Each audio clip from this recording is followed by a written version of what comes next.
Today, I'm going to walk you through a conversation that made my life as a business owner, a manager, and a salesman much easier than perhaps any other. Why did it make my life easier? Because we got out in front of a topic that most of us avoid while simultaneously spending countless hours addressing. Stay tuned to see what I mean. Running a service business can be hard. It is not unusual for business owners in industries like contracting, home repair, auto repair, business-to-business services like janitorial, IT and accounting, and many others to feel overwhelmed by all the priorities facing them at any given time. Between addressing the needs of the customers, managing the employees, figuring out the financials, and getting processes in place, feeling like you're making significant progress on your business journey can be difficult. Welcome to Service Industry Success, hosted by Brian Harding. Each week, Brian will look at real-world strategies for building the business you are dreaming of, while also sharing tactics to get through some of the most frustrating parts of business ownership with a lot more ease. Let's get started. As business owners and people, there are topics we just want to avoid. There are things that are true that we wish were not, and we certainly don't want to highlight them. Nobody has wanted to say out loud the last few years that we really need our employees more than they need us. One of those things in a service company where you have highly trained experts as employees is that we can have competing goals. Stay with me and I'll explain what I mean. Our customers pay a lot of money for us to serve them. And a golden rule of capitalism is the one writing the check is generally at the top of the heap when it comes to figuring out whose needs should be prioritized. Also, we could absolutely not build a company without talented employees. And to keep talented employees, we must provide what they want. Often this is a form of wages and income, but there's plenty of other things employees want also, especially employees who are highly skilled. Us business owners, because customers pretty much drive everything, there's no argument that if you don't have customers, like literally nothing else matters.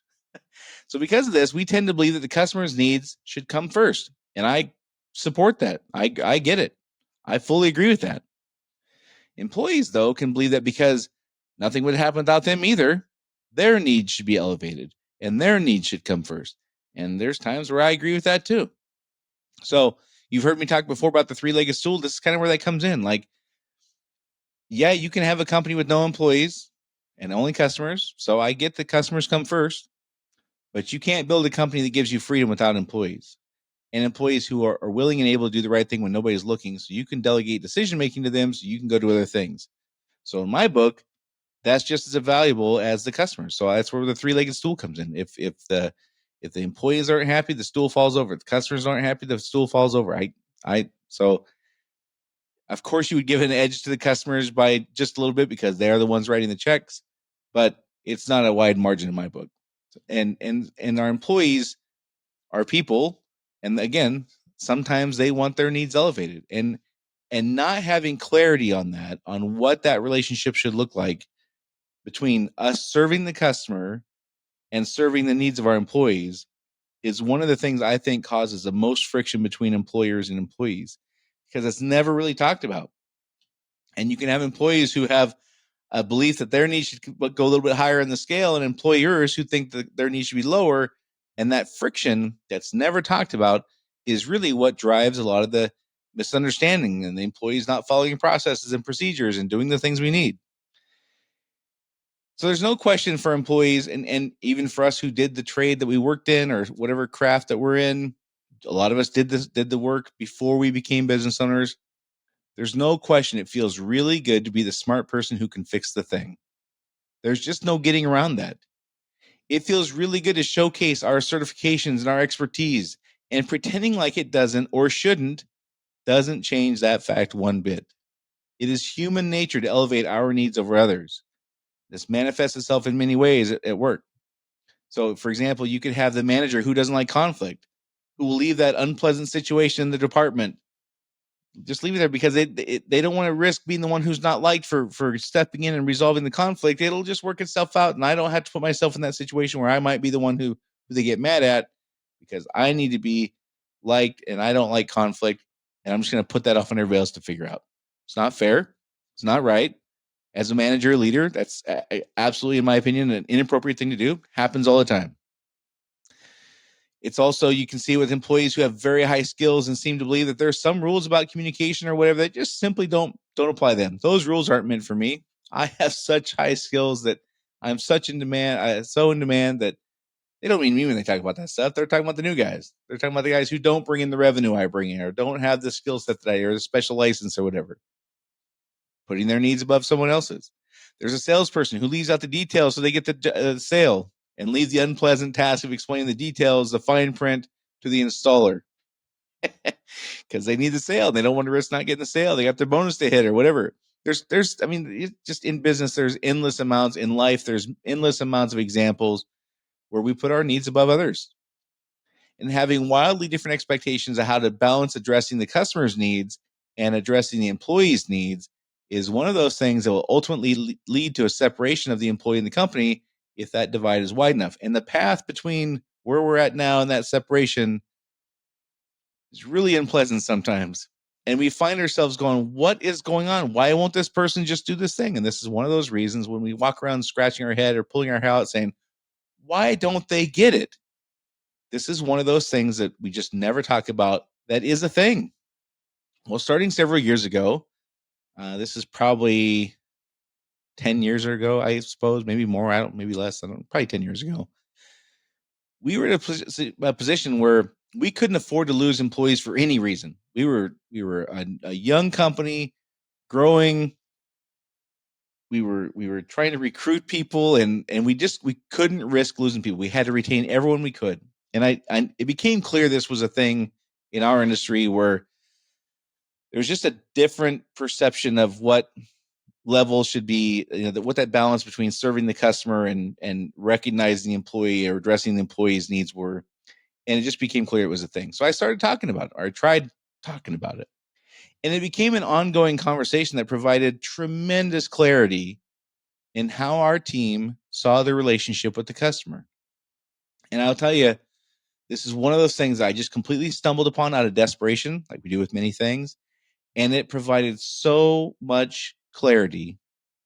We were able to learn so much about where our employees got customer service right, and where some of them were not quite on track, and where they didn't quite get it, and where they really knew it. It just provided so much clarity, especially on how they viewed how much of the balance should be tilted towards serving the customer and how much of the balance should be tilted towards serving them. Because of the massive benefits, I really hope you'll make time to have this conversation with your teams. So as with most of these kinds of conversations, having a group who is willing and able to be honest is a must. I will just tell you right up front, if you don't have a group who will just tell you the truth and be forthcoming and sincere and honest, this is pretty much a waste of time. I will tell you that I've been fortunate for the bulk of my, the first third of my career, not third, probably the first 20% of my career, I did not have this. I did not have people who'd be, well, they were honest with me, but not in ways that were constructive. Probably they were not shy about telling me what I was doing wrong, which is fine. I earned a lot of that, so it's okay. But the later 80% of my career leading teams of people, I was very fortunate that I had developed a rapport with them where they would be honest with me. And that is a must for this conversation. And I started talking about these things. I started acknowledging all the things we've talked about here so far. Most every company talks about providing great customer service. And as consumers, we expect and many times demand it. I don't know a single employee who would be honest who would say that that's not true. Of course, that's true. We are literally in service industries. We are here to serve them. If we don't serve them, somebody else will.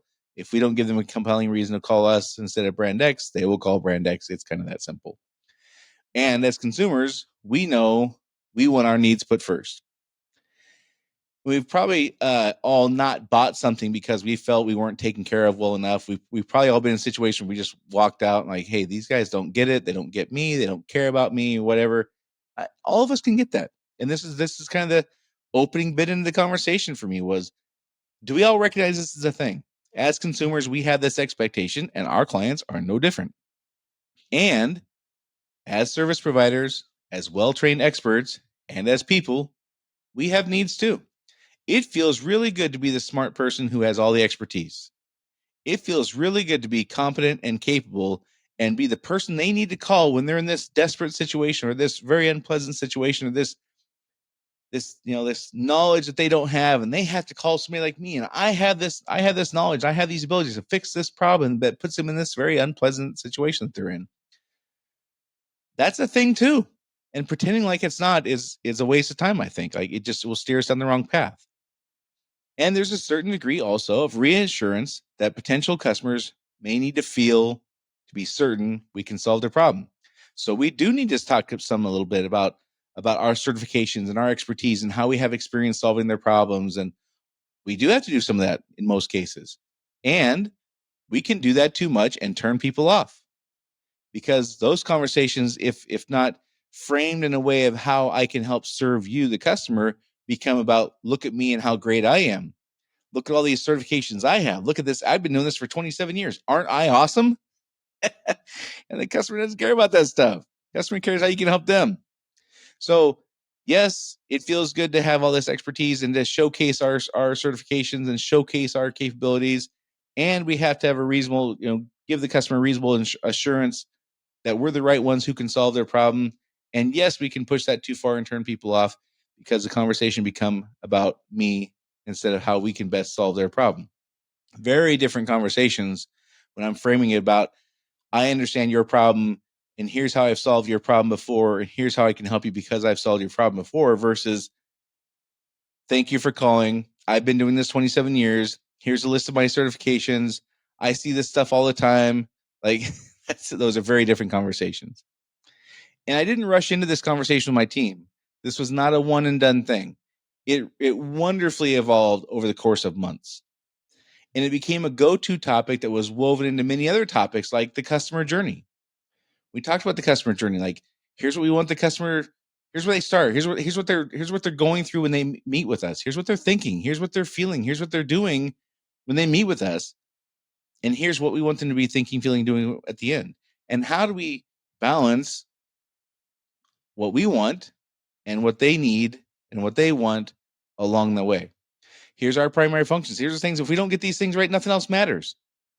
These are largely in place to serve the customer. And also, we're people too. We need to be taken care of too. The employees, you all know you need to be taken care of. You all feel that you wouldn't want to work in a place that didn't take care of you.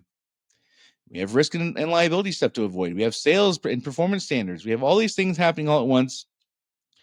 And there's so much nuance there. And I'll tell you how the whole conversation, or how I started the whole conversation, in just a minute. First, did you know that every one of these podcasts plus other bonus videos are available on my Rumble channel?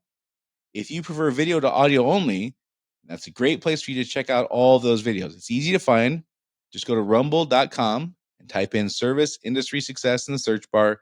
You find these videos on YouTube also, but Rumble's where I put the bonus content. Of course, you don't need don't forget to subscribe once you're there, so you can get notified anytime I add these videos. I add these podcasts every week, and then again, I there's a whole slew of bonus videos that are much shorter than these. These are 15, 20-minute episodes. Those are anywhere from 45 seconds to 6-8 minutes. Again, go to rumble.com and type in service industry success in the search bar. All right. So here's how the whole conversation started. I went through that list of stuff we just talked about. Yes, we understand that as customers, we have expectations. Yes, it feels good to be the expert. Yes, as employees, we have expectations, and all these things that none of us really want to talk about, but are all true.